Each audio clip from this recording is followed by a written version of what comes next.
People were executed in the Middle Ages for crimes so strange, they barely sound real. We're not talking murder or betrayal. We're talking things that make you stop and say, wait, they killed someone for that? What were the weirdest so-called crimes that actually led to death? You're about to enter a world where logic doesn't matter. It starts with something as simple as this. Reading forbidden books could get you burned alive. Medieval authorities would literally tie banned texts around your neck before lighting the execution fire. Possession of prohibited written material was treated as serious heresy or dangerous sedition. Any text that questioned church doctrine, challenged royal authority, or promoted forbidden ideas could earn you a death sentence. Medieval guilt by association extended all the way to guilt by literacy. You didn't need to write forbidden material to die for it either. Simply owning, copying, or reading banned books was sufficient grounds for execution. This made scribes particularly vulnerable, as they faced death alongside authors and readers. To catch violators, church authorities conducted regular surprise searches of homes, monasteries, and schools. They maintained detailed lists of forbidden titles and would execute anyone found possessing them. When someone was caught with banned books, burning at the stake was the standard execution method. The symbolism was entirely intentional. Purifying fire would destroy both the heretical person and their dangerous, forbidden knowledge. Medieval book clubs had significantly higher mortality rates than modern ones. Different types of books carried different levels of risk, with occult texts being almost guaranteed fatal. But even seemingly innocent books could become deadly if authorities decided they contained hidden meanings. Women faced particular danger in this system because literate females were already viewed with deep suspicion. Medieval libraries were basically death traps with better organization. Travel with books was extremely risky because laws varied dramatically between regions. This enforcement created widespread fear around literacy itself, with many people deliberately avoiding learning to read rather than risk accidentally encountering forbidden material. But books weren't the only thing that could get you executed. Sometimes just saying the wrong thing about the wrong person proved equally deadly. Calling the king's horse ugly could cost you your head. Medieval treason laws covered way more than actual plots against the crown. Any disrespectful comment about the monarch, his family, or even his possessions qualified as treason. Mock the royal clothing? Death. Say the castle looks run down? Death. These laws weren't empty threats either. Courts enforced them with terrifying efficiency. Medieval kings had thinner skin than overripe fruit. This sensitivity led them to employ networks of spies to catch disrespectful comments. Tavern conversations were monitored. Private discussions between married couples could be reported by servants. No conversation was truly safe from royal ears. When someone was caught bad-mouthing royalty, public executions for mouth crimes were especially brutal. Nobles who spoke out of turn got beheading if they were lucky. Commoners faced burning alive for making jokes about royal fashion. Some cases were absolutely ridiculous. One peasant was executed for saying the king walked funny. Another lost his life for claiming the royal beard looked scraggly. Medieval comedy clubs would have been graveyards. Women faced particular danger in this system because gossip was considered a female weakness. Courts assumed women spread royal criticism through their social networks, making them prime targets. The church backed up these harsh punishments completely. They taught that kings ruled by divine right, making them God's representatives on earth. Apparently, the Almighty was also pretty touchy about fashion criticism.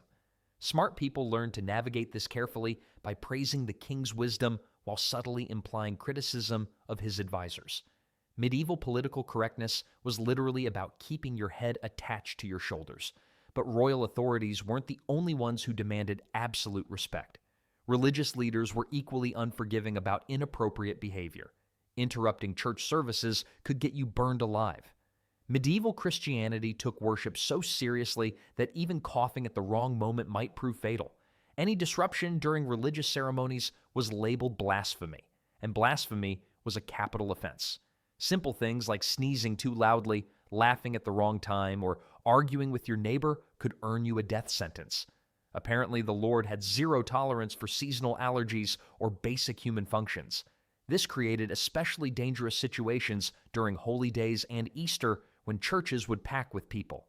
The more crowded the service, the more noticeable any disruption became. One wrong sneeze and you might face charges of intentional blasphemy. But the church often used these charges strategically to eliminate political opponents. Medieval church politics made modern office drama look like children's tea parties. Convenient how rivals would suddenly disrupt services right before important community decisions. When someone was accused of disruption, the punishments were designed to be as public and terrifying as possible. Burning at the stake was the preferred method for blasphemy charges, sending a clear message to other worshippers. Some regions got creative with their definitions. Arguing with the priest during his sermon counted as disruption. Falling asleep during long services qualified too. Even babies crying could technically be blasphemy. Medieval church attendance required the self-control of a marble statue. Women faced extra scrutiny in this system because they were expected to remain completely silent and motionless. Any movement or sound from a woman could be interpreted as intentional disruption. This terror extended to families too, as parents heavily drugged their children with alcohol or herbs to keep them quiet during lengthy ceremonies. But inappropriate behavior wasn't just about what you said or did. Even what you wore could mark you for death. Wearing purple fabric could get you executed. Medieval society controlled clothing colors so strictly that the wrong outfit meant death. Sumptuary laws dictated exactly what colors and fabrics each social class could legally wear. These weren't fashion suggestions, but strict legal codes enforced through execution. Medieval fashion police made modern dress codes look like gentle suggestions. To enforce these laws, special inspectors patrolled markets and streets, checking people's outfits against their known social position.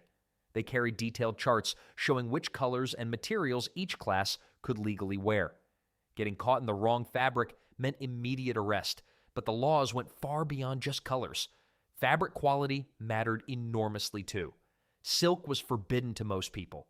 Even the number of buttons on your clothes was regulated, with too many buttons indicating you were getting above your station. When someone violated these laws, public executions for clothing violations sent clear messages about social boundaries. Nothing said fashion victim quite like literally becoming a victim because of fashion.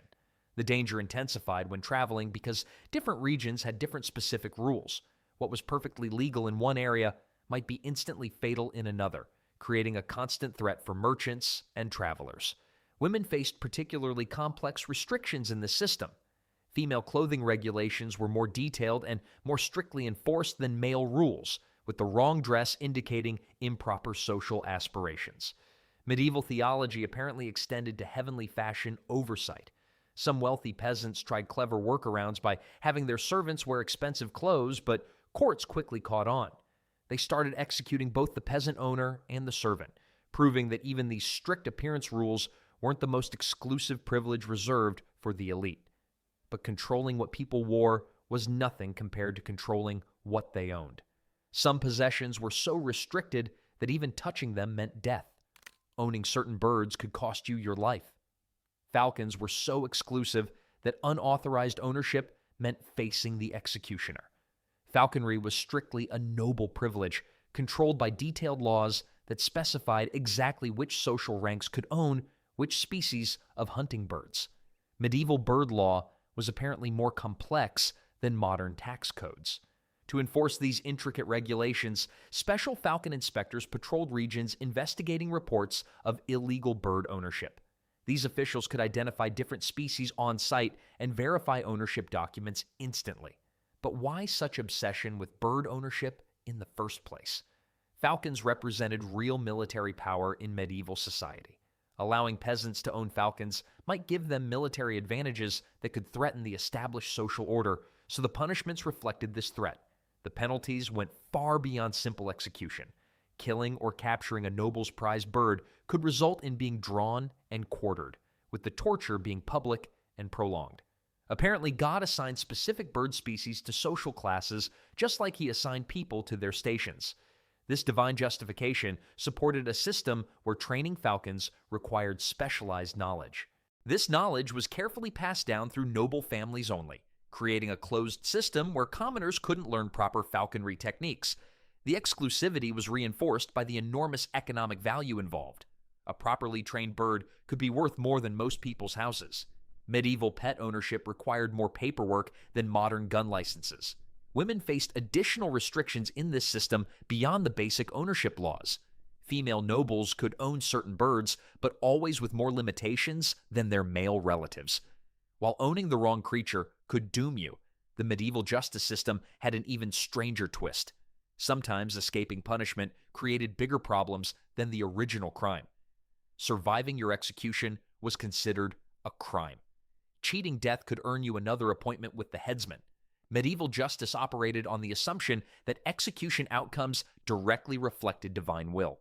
If you survived, some authorities interpreted this as God intervening, but many others saw it as defying divine justice. Apparently, being hard to kill was considered extremely poor etiquette in medieval society. This led most regions to simply attempt the execution again until the condemned person finally died. Failed hangings were surprisingly common because medieval rope technology was unreliable, and executioners often lacked proper training. However, some areas had developed specific laws governing execution survival. If you managed to live through 3 execution attempts, certain regions would set you free. Others required surviving 5 tries before granting freedom. Medieval execution was apparently as reliable as medieval plumbing.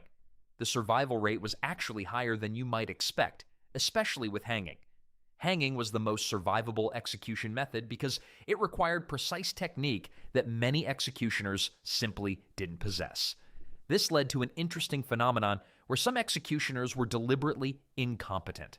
They'd intentionally botch executions to give condemned people a fighting chance at survival, either from personal sympathy or because family members had bribed them. Even medieval customer service had quality control issues. The church's official position on execution survival was extremely complicated, with some priests interpreting it as God's mercy.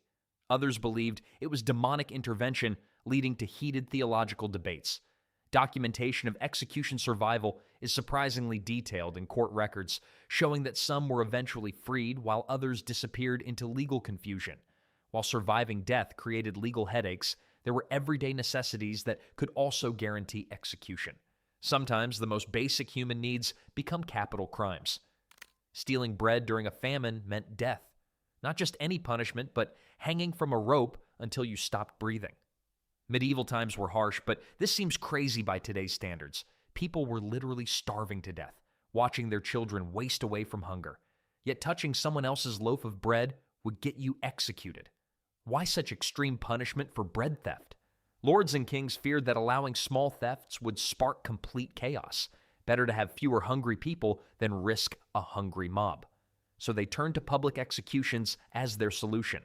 Town squares filled with crowds watching bread thieves swing from ropes. These weren't quick deaths either. Medieval hanging was designed to be slow and painful, taking several minutes of agonizing struggle. The cruelty didn't stop with adults. Records show kids as young as 7 being hanged for stealing single rolls. Medieval child services basically involved choosing between starvation and the gallows. Meanwhile, lords lived in massive castles with storerooms full of grain while their people starved outside the gates. They could have shared food and prevented theft entirely, but instead chose to eliminate thieves rather than address hunger. What made this even more twisted was that the stolen bread often wasn't worth much. We're talking about executions over scraps from garbage or moldy crusts that pigs wouldn't eat. Medieval justice had all the flexibility of week-old bread.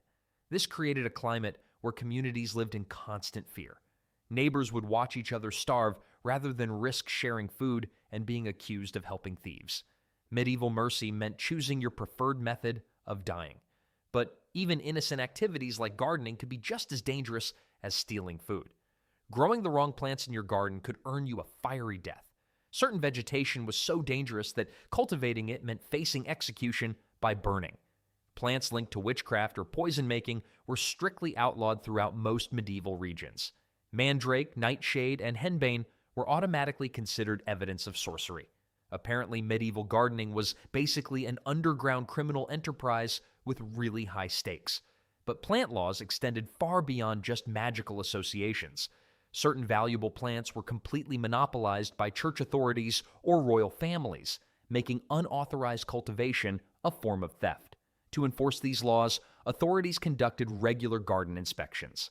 Officials targeted elderly women living alone especially, since they had extensive botanical knowledge and could accurately identify dangerous plants on site. Medieval herb gardens required more security clearance than modern nuclear facilities. When someone was caught with forbidden plants, the punishment was almost always burning at the stake. The fire would consume both the accused witch and their diabolic garden, supposedly purifying the contaminated land. Different regions maintained different lists of prohibited plants, making travel extremely hazardous. What was perfectly legal in one area might be instantly deadly in another. Women faced automatic suspicion around plant cultivation because society strongly associated females with garden magic. Medieval green thumbs were basically admission tickets to the execution stake. The irony was that many of the forbidden plants were actually valuable medicines with proven healing properties. By outlawing these plants, authorities were essentially banning effective medical treatments that could save lives. While growing dangerous plants marked you as suspicious, there was one group of people who faced execution simply for existing. Age itself could become a death sentence. Getting old as a woman could get you killed. Elderly females faced deadly danger simply for surviving past their perceived usefulness to society. Witchcraft accusations disproportionately targeted older women throughout medieval Europe. Society viewed elderly females with automatic suspicion, especially those living independently. Medieval retirement planning apparently involved avoiding the execution stake at all costs. The brutal logic behind this targeting was simple and economic. Older women were no longer valuable for childbearing or performing heavy physical labor, but they still consumed precious resources. Accusations could stem from almost any unfortunate coincidence, too. Livestock deaths, crop failures, unexplained illnesses, or even particularly bad weather could all be blamed on elderly women. When someone was accused, the torture used to extract confessions was specifically designed to be effective on older victims. Authorities knew that aging bodies would break much faster under physical pressure, making confessions easier to obtain. Medieval interrogation techniques could convince people they were actually unicorns if applied long enough. The timing of witch accusations wasn't random coincidence either. Witch hunts often perfectly coincided with periods of economic difficulty or social tension when communities desperately needed scapegoats. When executions took place, they were designed to be particularly brutal for witchcraft cases. Burning alive was the standard method, often preceded by extensive torture sessions designed to maximize suffering. Medieval witch trials made modern reality TV look dignified and restrained. The economic motives were often completely transparent to observers. Accused witches had all their property immediately seized before trial even began, making acquittal financially impossible for local authorities. But even when faced with certain death, some people found ways to resist the system. However, this final act of defiance often led to the most brutal punishment of all. Staying silent could literally crush you to death. Medieval courts had special torture techniques for people who wouldn't confess to crimes. Refusing to plead guilty or confess was treated as direct defiance of both court authority and divine justice itself. In England, they used peine forte et dure, systematically pressing victims with heavy stones. Medieval justice believed that enough physical weight could literally squeeze truth out of anyone. But some people had strategic reasons for refusing to confess. Under medieval law, convicted criminals automatically forfeited all their property to the crown, so refusing to confess could protect families from financial ruin. The pressing process was deliberately designed to be slow and absolutely agonizing. Executioners would start with relatively light weights and gradually add more heavy stones over days or even weeks, giving victims constant opportunities to end their suffering. Medieval interrogation was basically a torture creativity contest with deadly prizes for participation. Different regions developed different creative approaches beyond just pressing. Some preferred water torture, forcing victims to drink enormous quantities until their stomachs nearly burst from pressure. Others used sleep deprivation to break psychological resistance. Women faced additional pressure in this system because silence was considered completely unnatural for females.